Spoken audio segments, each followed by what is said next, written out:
کہ اہل حدیث کا عالم ہے، اس کے کلپ کو میں نے سنا، مجبوراً سنا۔ اس کے سامنے ایک سوال آیا، ایسے ہی میں بیان سن رہا تھا کسی کو دیکھ رہا تھا، تو اس کا کلپ اچانک میرے سامنے آ گیا۔ عالم دین ہے یا نہیں ہے مجھے پتا نہیں، لیکن داڑھی تو بڑی دراز ہے، بڑی طویل ہے، پھیلی ہوئی داڑھی ہے۔ اس کے سامنے سوال آیا، اس سے پہلے بھی میں نے اس کو سنا تھا کہ نبی کی بڑی توہین اس نے کی۔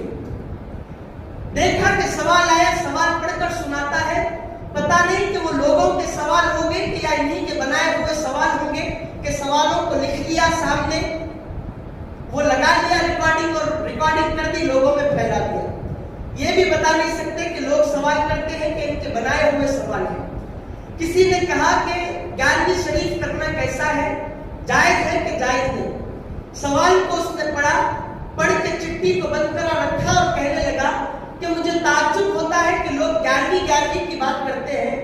یاد رکھو 11ویں کرنا کفر ہے، کہتے 11ویں کرنا شرک ہے۔ اس کو معلوم ہی نہیں 11ویں کیا ہے، 11ویں کا معاملہ کیا ہے، 11ویں کا مطلب کیا ہے۔ صراحتاً اپنی زبان سے کہہ دیا کہ 11ویں کرنا کفر ہے اور شرک ہے۔ اگر شرک کی تعریف اس کو معلوم ہوتی تو پھر 11ویں کو شرک کا لقب نہ دیتا۔ اگر کفر کی تعریف اس کو معلوم ہوتی تو 11ویں کو کفر پر دلالت نہیں کرتا۔ عزیزان محترم، اس اہل حدیث کے عالم کو اپنے آپ کو عالم جانتا ہوگا، لیکن اس سے بڑا جاہل روئے زمین پر میں نے کسی کو نہیں دیکھا۔ ایک عالم کا کام بغیر تحقیق کے کوئی بات کو لوگوں میں پھیلانا ممنوع ہے، حرام ہے کہ بغیر تحقیق کے لوگوں میں اس بات کو وہ پھیلائے۔ عالم کا کام یہ ہے کہ جب لوگوں میں وہ گفتگو کرے، لوگوں میں جب کوئی کلام کرے تو ساری تحقیق جو وہ بات کر رہا ہے ان تمام باتوں کی تحقیق کرے، اس کے بعد لوگوں میں اس بات کو بیان کرے۔ اگر کوئی قرآن پاک کی آیت کا اگر ترجمہ بھی کرنا چاہتا ہے تو اس ترجمے کو سامنے رکھے، اور اس ترجمے کو رکھنے کے بعد تمام مفسرین کی کیا رائے ہے اس ترجمے کے معاملے میں، ان تمام تراجم کو، ان تفاسیر کو دیکھ کر لوگوں میں بیان کرنا شروع کرے۔ یہ عالم کا ایک پیشہ ہے، اس کا شیوا ہے کہ بغیر تحقیق کے لوگوں کے سامنے کوئی گفتگو نہ کرے۔ لوگوں کو علم نہیں ہوتا، لوگوں کو معلوم نہیں سیرت عبدالقادر کیا ہے، لوگوں کو معلوم نہیں 11ویں کی حقیقت کیا ہے۔ کسی کے سامنے جاتے ہیں، کہتے ہیں وہ کون سے مکتب فکر کا ہے، اس کی کیا حقیقت ہے، اس نے کہاں سے کہہ دیا، صرف اس کو عالم سمجھتے ہیں اور سوال کرتے ہیں اور جواب لیتے ہیں، اپنی زندگی خراب کرتے ہیں، اولیاء اللہ سے اپنے رشتے کو دور کرتے ہیں۔ عزیزان محترم، مجھے یہ تعجب نہیں ہوا کیونکہ اس کی جہالت ہے کہ 11ویں کو کفر اور شرک کا لقب دیتا ہے۔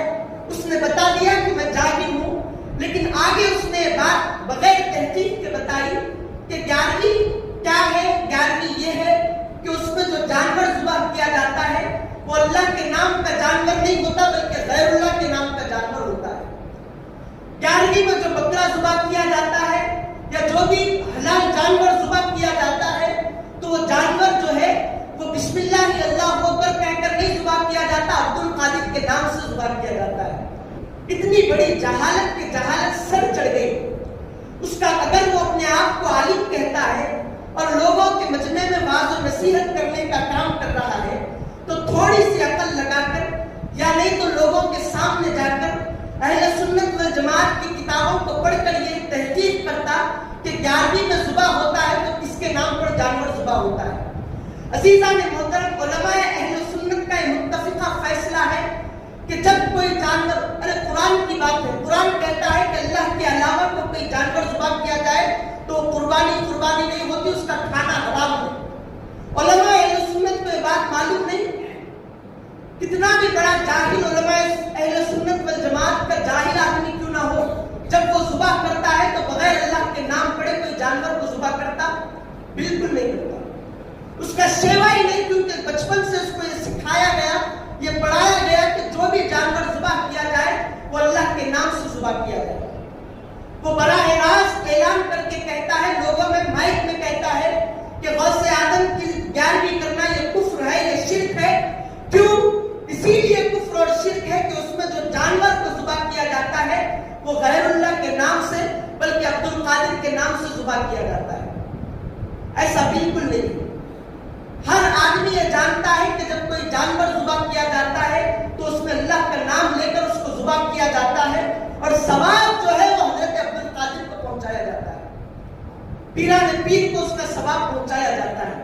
تم نے بغیر تحقیق کے لوگوں میں یہ بات بیان کر دی، لوگوں کے ایمان کو غارت کر دیا، لوگوں سے اللہ والوں کے رشتوں کو دور فرما دیا۔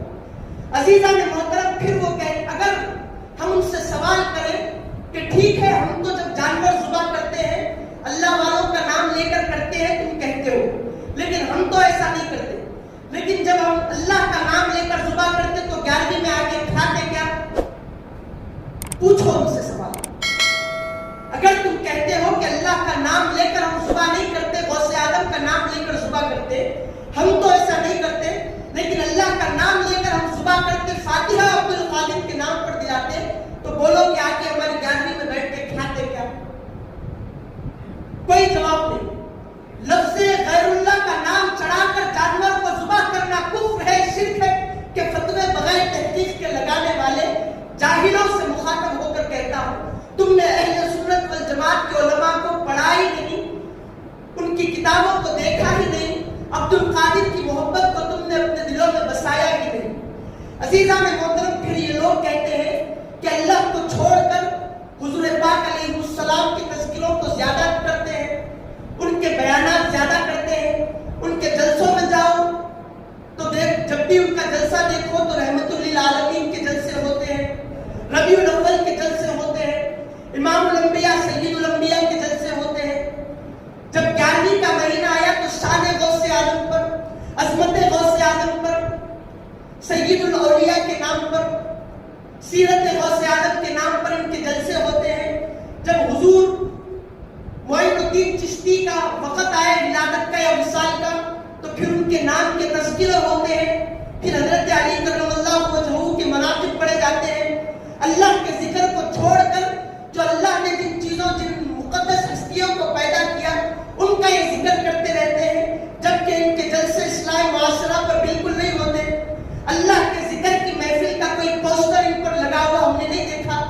یہ لوگوں میں اچانک ایسی ایسی باتوں کو اگلتے ہیں کہ لوگوں کا جو عقیدہ ہے پورا بگاڑ کر نیست و نابود کرتے ہیں۔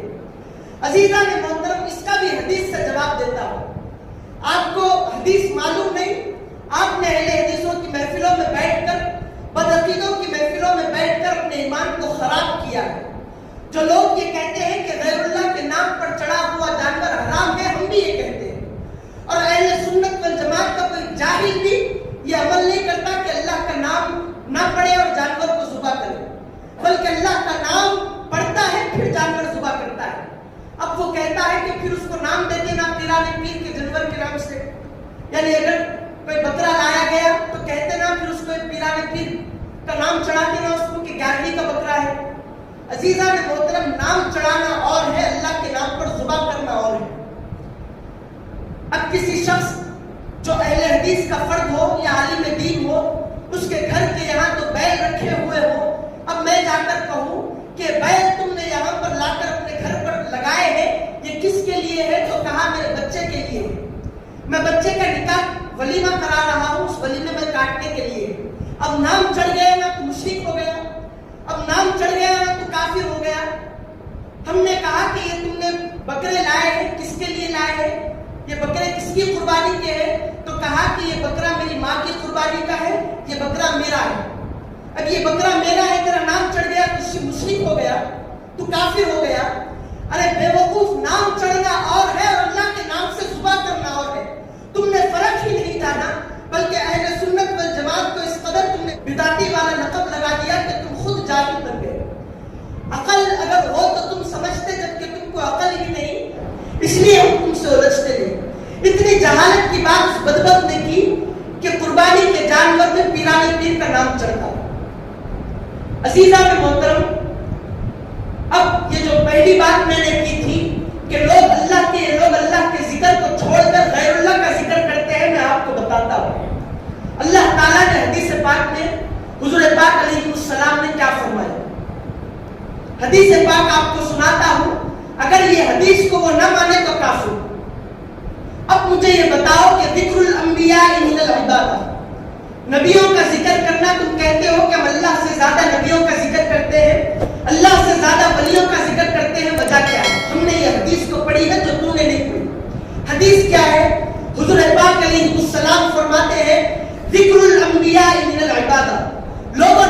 کا اگر ذکر کرو گے تو اللہ کی عبادت میں شمار ہوگا. وَذِكْرُ الصَّالِحِينَ كَفَّارًا. اور لوگوں جو کوئی بندہ اللہ والوں کا تذکرہ کرتا ہے, ان کے مناقب پڑھتا ہے, ان کو یاد کرتا ہے, تو کفارہ اور گناہوں کا کفارہ بن جاتا ہے. وَذِكْرُ الْمَوْتِ صَدَقَةً. جو بندہ موت کو یاد کرتا ہے تو وہ یاد کرنا صدقہ بن جاتا ہے. وَذِكْرُ الْقَبْرِ يُقَرِّبُكُم مِّنَ الْجَنَّةِ. اور جو بندہ قبر کا تذکرہ کرتا ہے تو یاد رکھو اس کا قبر کا تذکرہ کرنا اس کو جنت سے قریب کرتا ہے. یہ حدیث کو تم نے نہیں پڑھا, اہل سنت والجماعت کے علماء نے, ہم نے پڑھا. تم من چاہی آیتوں کو لا کر کافروں پر جو آیتوں کو اللہ نے کافروں پر جو آیتیں نازل کی ان آیتوں کو اٹھا کر لوگوں کے سامنے بیان کرتے ہو کہ دیکھو یہ مسلمان یہ کام کرتے ہیں. اللہ نے کہا کہ اس کے نام کے علاوہ کوئی جانور کو ذبح نہ کیا جائے تو پیران پیر کے نام سے ذبح کرتے ہیں. کئی کلپ آپ اٹھا کر دیکھیں, مجھے کہنے پر مجبور نہ کرے, میں کہنا چاہتا ہوں. اگر میں کہہ دوں تاکہ آپ کے ذہنوں میں یہ بات جم جائے. تبلیغی مکاتب فکر کے علماء کو میں نے سنا ہے. اب جو مشہور علماء ہیں یوٹیوب پہ جن کو آپ زیادہ سنتے ہیں, اس عالم دین کی کلپ کو میں نے سنا. شاید اس کے پاس بھی جواب سوال آتا کہ نہیں, وہی خود سے اپنا سوال لکھ کر لوگوں میں پیش کرتا, مجھے پتا نہیں. کل میں نے اہل حدیث کی کلپ کو سنا, اس سے پہلے میں نے اس عالم کی کلپ کو سنا جو آپ فی زمانہ آپ اس کی کلپوں کو سن رہے ہیں. بڑا مشہور عالم دین ہے. اور ان جیسے تمام مکاتب فکر کے لوگ سوالوں کو لکھتے ہیں یا لوگ کرتے ہیں پتہ نہیں. تبلیغی جماعت کے مکتب فکر کے علماء, اہل حدیث مکاتب فکر کے علماء, ان کا یہی عقیدہ ہے. وہ جو تبلیغی جماعت کے جو عالم دین ہے, میں ان کی ہجو نہیں کر رہا, ان کو میں بتانا چاہتا ہوں یہ بات کہ تم جو بغیر تحقیق کے بات کرتے ہو اپنی بات کو درست کرو, لوگوں کی اصلاح فرماؤ. جب اللہ تعالیٰ نے تم کو ممبر عطا فرمایا, جب اللہ تعالیٰ نے تم کو ایک پوسٹ دی تو اس کا صحیح استعمال کرو. لوگوں کو جب پہنچانا چاہتے ہو صحیح پہنچاؤ, غلط مت پہنچاؤ. عزیزان محترم, تم نے بغیر تحقیق کے کہا, اس نے بھی یہی کہا کہ کیا 11ویں کرنا صحیح ہے, کیا کرنا کہ نہیں کرنا, تو اس نے کہا کہ 11ویں کرنا حرام ہے, اسی لیے کہ اس 11ویں میں جو جانور ذبح کیا جاتا ہے, خدا کی قسم اس نے ایسا کہا, میں آپ کو کہہ رہا ہوں. وہ کہتا ہے کہ اسی لیے کرنا حرام ہے کہ جو جانور 11ویں میں ذبح کیا جاتا ہے وہ اللہ کے نام سے نہیں بلکہ پیران پیر کے نام سے ذبح کیا جاتا ہے. ٹھیک ہے, تمام لوگ 11ویں کریں گے اور بکرا ذبح کرنے کے لیے تیرے کو بلائیں گے, تو آ اور بسم اللہ اللہ اکبر کہہ کر ذبح کر. ہم فاتحہ غوث اعظم کے نام سے پڑھتے ہیں, 11ویں کا کھانا کھا نکل جا سکتے. عزیزان محترم آنے کو تیار نہیں. کیوں؟ انہوں نے بغیر تحقیق کے لوگوں کے سامنے دین پھیلانا شروع کر دیا. کوئی فرد واحد اہل سنت والجماعت